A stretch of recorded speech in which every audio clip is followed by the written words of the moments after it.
சண்டேனாலே குட்டீஸுங்களுக்கு வெளியில் போகணுங்கிற mind set வந்துடுது போல். அப்பா எங்கேயாவது கூட்டிகிட்டு போங்க, இல்லை ஸ்விம்மிங் பூல் போகலான்னு கேட்டுகிட்டே இருந்தாங்க. சரி ஓகே, ஹஸ்பண்டும் வந்துட்டு இன்றைக்கி காலையிலே வந்துட்டு நான்வெஜ் எல்லாம் எடுத்துகிட்டு வந்ததுனால ஒரு 10 மணி போலேயே வேலை எல்லாமே முடிஞ்சிருச்சு. எனக்குமே வந்துட்டு கொஞ்சம் செடியெல்லாம் வாங்கலாம். எத்தனை டைம் வாங்கினாலும் அந்த செடி மேலே மட்டும் இருக்கிற ஆசை போகவே மாட்டேங்குது. வாங்கிட்டு வந்த செடியும் அப்பப்போ வந்துட்டு வாடி போயிடுது, என்னன்னே தெரியல.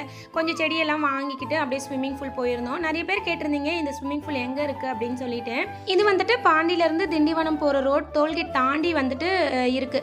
ட்வீன் டால்ஃபின் அப்படின்னு மேப்பில் போட்டிங்கன்னா உங்களுக்கு வந்து ரூட் காட்டும். ஸோ அடல்ட்ஸுக்கு வந்துட்டு 200 அண்ட் கிட்ஸுக்கு வந்துட்டு 100 ருபீஸ். 1 ஹவர்ன்றது நம்ம எக்ஸ்ட்ரா கூட கொஞ்சம் டைம் எடுத்துக்கலாம், எதுவும் சொல்ல மாட்டாங்க. தம்பியுமே வந்துட்டு நல்லா என்ஜாய் பண்ணார். பாப்பாவுமே வந்துட்டு கிட்டத்தட்ட கற்றுக்க ஆரம்பிச்சிட்டா. தம்பி வந்துட்டு வர வழியில் KFC வாங்கி கொடுங்கன்னு கேட்டிருந்தாங்க.